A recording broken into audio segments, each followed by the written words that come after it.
Donald Trump was also asked at his press conference today about Obamacare and the repeal of it, which at the very least this week appears to be on hold because they might not have the votes for it in the Senate.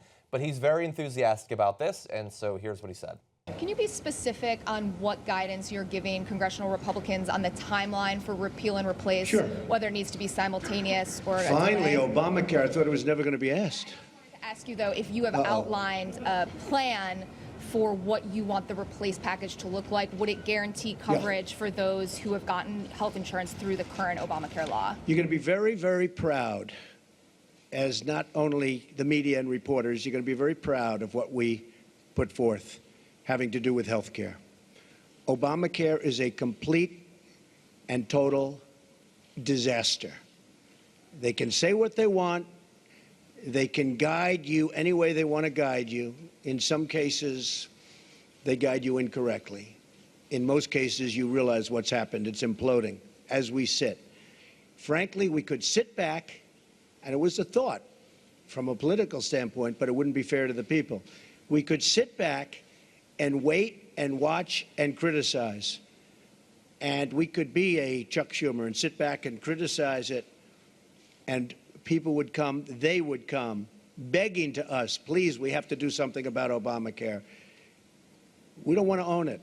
We don't want to own it politically. They own it right now. So the easiest thing would be to let it implode in 17, and believe me, we'd get pretty much whatever we wanted, but it would take a long time. We're going to be submitting, as soon as our secretary is approved, almost simultaneously, shortly thereafter, a plan. It'll be repeal and replace. It will be essentially simultaneously. It will be various segments, you understand, but will most likely be on the same day or the same week, but probably the same day, could be the same hour. So we're going to do repeal and replace. Very complicated stuff. Obamacare is the Democrats' problem. We are going to take the problem off the shelves for them. We're doing them a tremendous service by doing it. We could sit back and let them hang with it. We are doing the Democrats a great service. You know what that reminded me of? I'm sorry to interrupt you, but as he's describing the plan that they will propose, of which he has absolutely no details, he reminded me of 40-Year-Old Virgin, okay, the movie. As he is describing, Steve Carell's character, as he's describing what a breast feels like, and he's like, yeah, it feels so great, like a bag of sand, right? Like, You'll be so proud of the sand. So, I mean, he's so transparent in making it obvious that they don't have any details. So repeal and replace. First of all, I don't believe for a second that they're going to repeal Obamacare. You know why? I'm still worried about it, but okay. Explain to me why. Maybe I'll go on your side. I have many different reasons. Many different reasons, okay? I've thought this very, very much. Look, at the end of the day, we all know that the Affordable Care Act is a gigantic handout to private industries, right? So private insurance companies, we are mandated to buy private insurance. Now, I think what's likely to happen is the same insurance companies that are profiting from the Affordable Care Act handsomely are going to lobby to keep it in place. However, they'll probably lobby to repeal or get rid of certain parts of it that Americans actually do really like, whether it's an insurance company's inability to deny someone because of a pre-existing condition. Or maybe they will cut things like Medicare, even though it's obviously very, very popular. So I think that they might attack certain little things like that. But the biggest issue with the Affordable Care Act has been the mandate when there are little to no cost controls, which is why premiums have gone up for a lot of people and some people are upset. But if you look at public polling, public opinion on the Affordable Care Act. I got it. I don't. Oh, okay, sorry. I don't want me to step on your feet.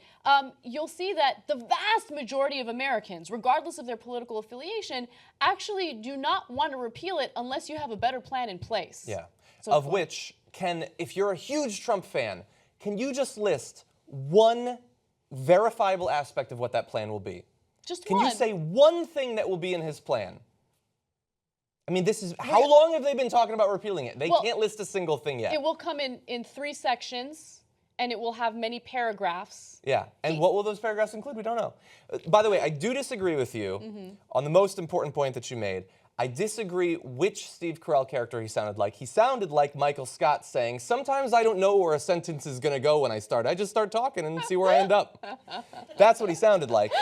Yeah, he has no idea. That he understands or has had explained to him that there is potentially a big political cost to repealing Obamacare.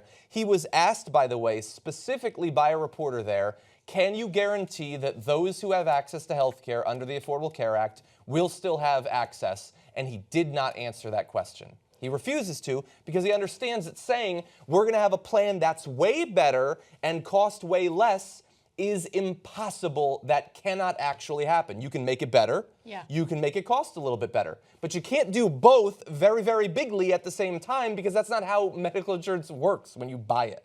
But anyway, just a little reminder, though, because they simply talk about the repeal as if everybody agrees that this needs to happen.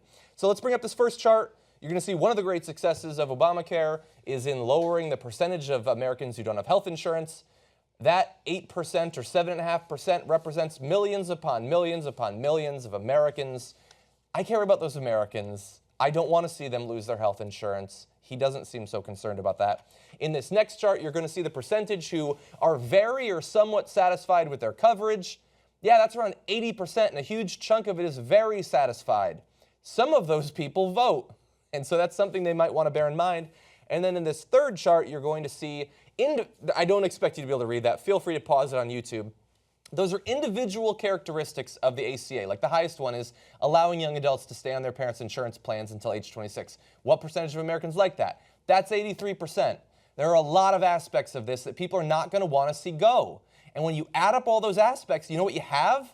The Affordable Care Act. That's what makes it so difficult to repeal. Now, yes, the requirement that people have the insurance is the lowest on there. Right. I think whether that needs to be in there is a very complicated question for a number of different reasons. I would prefer cost control, certainly. But they are trying to push this idea that costs have gone up under Obamacare, which is true. It's also true. Costs have been going up every year before Yes, Obamacare, absolutely. too. If you repeal it, you know what's going to happen? Costs are going to go up. They will continue to go up. So that would, if they repealed it without a better plan in place, which, again, I don't think that's going to happen. I think if they ever repealed it, it would by itself be political suicide. Perhaps, yes. Yeah, no, I don't think perhaps. I think a lot of people would be angry, I right? hope. I think that there are a lot of individuals who are upset with how our health insurance industry works, and it's justified. I get angry at it as well. But it's not because the Affordable Care Act sucks. It's because the insurance companies and the pharmaceutical companies have continuously taken advantage of us. They've continuously taken advantage of legalized bribery here in the United States. And so, yeah, we need cost controls. By the way, that includes more than just premiums. That does include what's going on with our pharmaceutical drugs. Yeah. Something that Bernie Sanders talked about repeatedly during the primaries and still talks about to this day. Yeah. Right? So keep all of this in mind. My prediction, and I might be wrong, is that they won't repeal it because it's a really bad idea. But who knows? They might do something crazy because crazy things have happened over the last year. If you want to see this happen, donate $3, $20, $27, whatever you can afford. You know that if everybody that's watching this video donated right now, we could stop the fundraising because we'd have enough. So go to tytnetwork.com/go. We'll wait while you make the donation. Thank you for doing it and for building a great new journalism team. And thanks for watching.